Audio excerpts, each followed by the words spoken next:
नमस्कार दोस्तों, मैं आपके लिए लेकर भारतीय संविधान का भाग 4। इस भाग में हम हमारे संविधान की विशेषताओं, नागरिकता और अधिकारों के बारे में अध्ययन करेंगे। अब हम बात करते हैं भारतीय संविधान की विशेषताओं की। भारत का संविधान संसार का सबसे लंबा और लिखित संविधान है। भारतीय संविधान भारत में गणतंत्र राज्य की स्थापना करता है, क्योंकि यहाँ का राष्ट्रपति निर्वाचित होता है। भारत एक धर्मनिरपेक्ष राज्य है, क्योंकि यहाँ का संविधान भारत के धर्म के तौर पर किसी भी धर्म को मान्यता नहीं देता है। वर्ष 1976 के 42वें संविधान संशोधन द्वारा संविधान की प्रस्तावना में धर्मनिरपेक्ष शब्द को जोड़ा गया था। एकीकृत व स्वतंत्र न्यायपालिका। भारतीय संविधान एक ऐसी न्यायपालिका की स्थापना करता है जो अपने आप में एकीकृत होने के साथ साथ स्वतंत्र है। भारत की न्याय व्यवस्था में सर्वोच्च न्यायालय शीर्ष पर है। मौलिक अधिकार। मूल संविधान में भारत के लोगों को 7 मौलिक अधिकार दिए गए थे, लेकिन 1978 में 44वें संविधान संशोधन द्वारा संपत्ति के अधिकार को मूल अधिकार से हटा लिया गया। मौलिक कर्तव्य। भारत के लोगों के लिए 11 मौलिक कर्तव्यों की व्यवस्था की गई है, जो 42वें संविधान संशोधन 1976 के द्वारा जोड़ा गया है। वयस्क मताधिकार। भारत का कोई भी व्यक्ति जो 18 वर्ष का हो, मत देने के लिए उसे धर्म, जाति, लिंग, साक्षरता या संपत्ति के आधार पर भेदभाव किए बिना मताधिकार का अधिकार है। 1989 में 61वें संविधान संशोधन द्वारा मतदान की उम्र को 21 वर्ष से घटाकर 18 वर्ष कर दिया गया, और भारतीय संविधान सरकार का संसदीय स्वरूप का रूप प्रदान करता है। अब हम चर्चा कर लेते हैं नागरिकता के बारे में। संविधान के भाग 2 में अनुच्छेद 5 से 11 तक में नागरिकता के बारे में चर्चा की गई है। भारत में 2 तरह के लोग रहते हैं, एक नागरिक और दूसरे विदेशी नागरिक। भारतीय नागरिक राज्य के पूर्ण सदस्य होते हैं और उनकी इस पर पूर्ण निष्ठा होती है। इन्हें सिविल और राजनीतिक अधिकार प्राप्त होते हैं, बल्कि नागरिकता अधिनियम विदेशी लोगों को राजनीतिक एवं नागरिक अधिकार प्राप्त नहीं होते। विदेशी नागरिकों को प्राप्त मौलिक अधिकार इस प्रकार है। अनुच्छेद 14, 20, 21, 21 के 22, 23, 24, 25, 26, 27 और 28। नागरिकता अधिनियम 1955, इसमें अब तक 5 बार संशोधन किया गया है, और भारतीय संविधान में एकल नागरिकता की व्यवस्था की गई है। जैसे कि अमेरिका में राज्य और देश दोनों के लिए अलग अलग नागरिकता दी गई है। अब हम चर्चा कर लेते हैं मौलिक अधिकार। संविधान के भाग 3 में अनुच्छेद 12 से 35 तक मूल अधिकारों का वर्णन है, जो अमेरिकी संविधान से लिया गया है। मूल रूप से संविधान में 7 मौलिक अधिकार प्रदान किए गए थे। समता का अधिकार अनुच्छेद 14 से 18, स्वतंत्रता का अधिकार अनुच्छेद 19 से 22, शोषण के विरुद्ध अधिकार अनुच्छेद 23 से 24, धर्म की स्वतंत्रता का अधिकार अनुच्छेद 25 से 28, संस्कृति और शिक्षा संबंधी अधिकार अनुच्छेद 29 और 30, संवैधानिक उपचारों का अधिकार अनुच्छेद 32, संपत्ति का अधिकार 44वें संविधान संशोधन 1978 द्वारा इसे मूल अधिकारों की सूची से हटा दिया गया। इसे संविधान के भाग 12 में अनुच्छेद 300 के तहत कानूनी अधिकार बना दिया गया है। इस तरह अब हमारे संविधान में 6 मौलिक अधिकार रह गए हैं। समता या समानता का अधिकार अनुच्छेद 14 से 18। पहला, विधि के समक्ष समता या संरक्षण अनुच्छेद 14, सबके लिए एक समान कानून बनाना और एक समान लागू करना, मतलब सब कानून के सामने बराबर। अपवाद भारत के राष्ट्रपति और राज्यपालों को अनुच्छेद 361 के तहत निम्न शक्तियाँ प्राप्त है। कार्यकाल के दौरान किए गए कामों के प्रति कोई जवाबदेही नहीं है। पदावधि के दौरान किसी प्रकार की दंडात्मक कार्रवाई नहीं। गिरफ्तारी पर रोक। व्यक्तिगत मुकदमा सूचना देने के 2 महीने बाद। संसद की सत्य कार्रवाई से संबंधित विषय वस्तु का प्रकाशन अनुच्छेद 361 का। संसद या संसद समिति में कही गई बात पर कोई कार्रवाई नहीं, अनुच्छेद 105। विधानसभा या समिति में कही गई बात पर कोई कार्रवाई नहीं, अनुच्छेद 194। राजदूत और कूटनीतिक दीवानी फौजदारी से मुक्त। दूसरा, धर्म, नस्ल, जाति, लिंग या जन्म स्थान के आधार पर भेदभाव का निषेध, अनुच्छेद 15। राज्य के द्वारा धर्म, नस्ल, जाति, लिंग के आधार पर किसी भी नागरिक के साथ भेदभाव नहीं करेगा।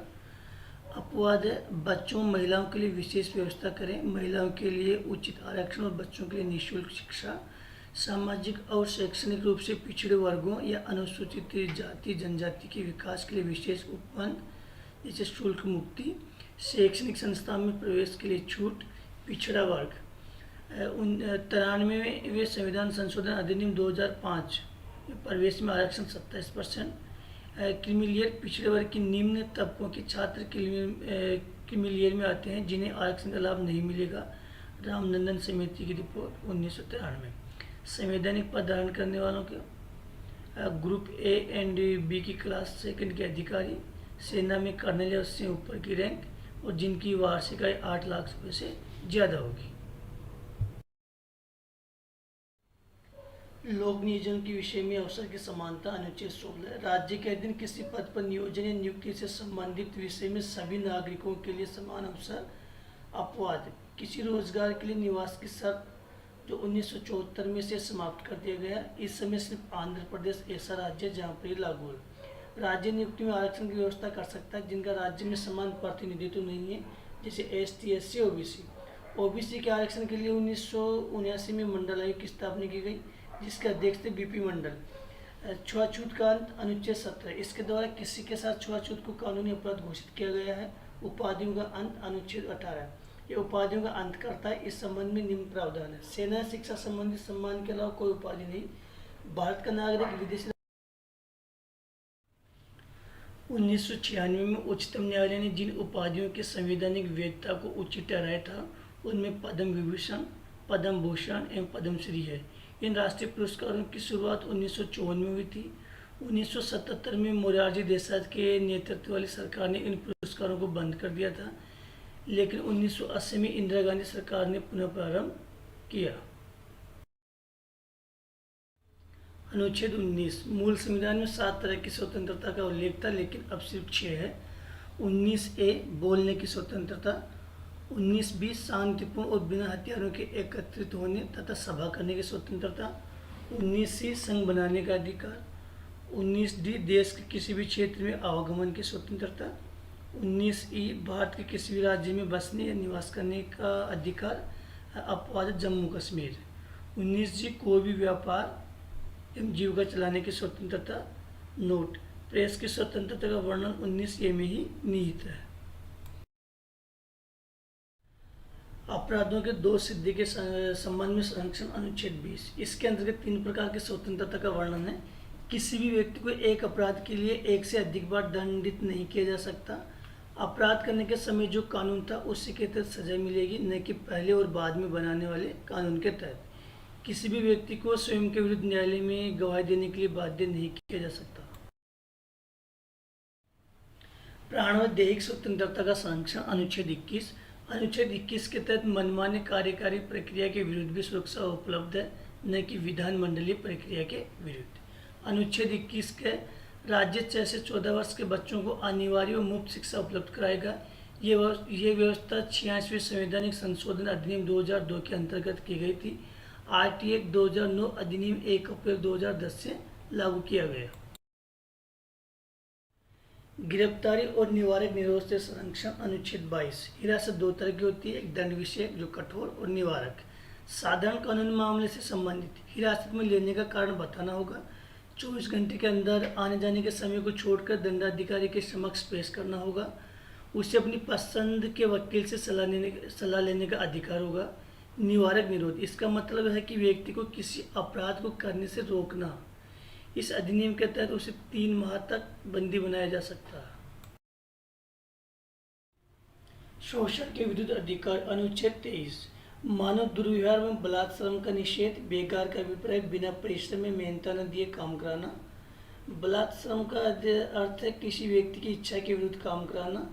बंधुआ मजदूरी व्यवस्था निरसन अधिनियम 1976, न्यूनतम मजदूरी अधिनियम 1948, ठेका श्रमिक अधिनियम 1970 और समान पारिश्रमिक अधिनियम 1976। अपवाद अनुच्छेद 23 में उपबंध है कि राज्य सार्वजनिक राष्ट्रीय सेवा के लिए बाध्य कर सकता है, जैसे सैन्य व सामाजिक सेवा। कारखानों आदि में बालकों का निषेध अनुच्छेद 24। 14 वर्ष से कम की आयु के बच्चों को किसी कारखाने खानों में जोखिम भरे कामों पर नियुक्त नहीं किया जा सकता। बाल श्रम प्रतिषेध नियम अधिनियम 1986, कारखाना अधिनियम 1948, खान अधिनियम 1952, वाणिज्य पोत अधिनियम 1958, बीड़ी तथा शिकार कर्मकार अधिनियम 1966, बाल संरक्षण आयोग अधिनियम 2005। 2006 में सरकार ने बच्चों के घरेलू नौकरों, व्यावसायिक प्रतिष्ठानों में नियोजन पर रोक लगा दी। बाल श्रम पर पूर्ण प्रतिबंध अगस्त 2012 में केंद्र सरकार ने प्रस्ताव स्वीकृत कर 14 से कम आयु के बच्चों को रोजगार देने पर पूर्ण पाबंदी लगा दी।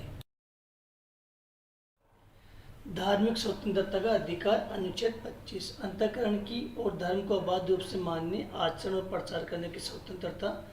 धार्मिक कार्यों के प्रबंध की स्वतंत्रता अनुच्छेद 26, धार्मिक एवं मूर्त प्रयोजनों के लिए संस्थाओं की स्थापना व पोषण, धर्म विषय कार्यों का प्रबंध करने का अधिकार, संपत्ति के अर्जन और स्वामित्व का अधिकार, ऐसी संपत्ति का विधि के अनुसार प्रशासन करने का अधिकार। अनुच्छेद 27, किसी भी व्यक्ति को किसी विशिष्ट धर्म या धार्मिक संप्रदाय की अभिवृद्धि या पोषण में विवेक करने के लिए करों के संधान हेतु बाध्य नहीं किया जाएगा। धार्मिक शिक्षा में उपस्थित होने से स्वतंत्रता। अनुच्छेद 28 के अंतर्गत राज्य निधि से पूर्णतः पोषित किसी शिक्षा संस्थान में कोई धार्मिक शिक्षा न दी जाए। संस्कृति और शिक्षा संबंधी अधिकार। अनुच्छेद 29, अल्पसंख्यकों के हितों का संरक्षण। भारत में रहने वाले नागरिकों के किसी भी अनुभाग को जिसकी अपनी बोली, भाषा, लिपि, संस्कृति को सुरक्षित रखने का अधिकार है। शिक्षा संस्थानों की ओर प्रशासन करने का अल्पसंख्यक वर्गों का अधिकार। अनुच्छेद 30, अल्पसंख्यकों को अपनी रुचि की शिक्षा संस्थानों की स्थापना और प्रशासन करने का अधिकार होगा। सरकार उसे अनुदान देने में किसी प्रकार का भेदभाव नहीं करेगी। संवैधानिक उपचारों का अधिकार। अनुच्छेद 32, मूल अधिकारों की संवैधानिक घोषणा तब तक अर्थहीन, तार्किक एवं शक्तिहीन है जब तक कि कोई प्रभावी मशीनरी उसे लागू करने के लिए न हो। इसी तरह अनुच्छेद 32 संवैधानिक उपचार का अधिकार प्रदान करता है। डॉक्टर BR अम्बेडकर ने इसे संविधान की आत्मा और हृदय कहा है। रिट के प्रकार क्षेत्र। उच्चतम न्यायालय अनुच्छेद 32 के तहत एवं उच्च न्यायालय अनुच्छेद 226 के तहत रिट जारी कर सकते हैं। बंदी, प्रत्यक्षीकरण, परमादेश, प्रतिषेध, उत्प्रेषण, अधिकार परीक्षा। संसद द्वारा सैनिक बलों, अर्धसैनिक बलों पर कुछ पाबंदी लगाती है। अनुच्छेद 23 के तहत कानून सिर्फ संसद बना सकती है, कोई विधानमंडल नहीं। मार्शल कानून एवं मूल अधिकार। अनुच्छेद 34, रोक जबकि किसी स्थान पर सैन्य शासन लगा हो। अनुच्छेद 35, इस भाग के प्रावधानों को प्रभावी बनाने संबंधी विधायन। नमस्कार दोस्तों, अगर आपको वीडियो अच्छा लगे तो इसको सब्सक्राइब करें, लाइक करें और बेल आइकन को जरूर दबाएं ताकि हमारा जो नेक्स्ट वीडियो आपको मिल सके।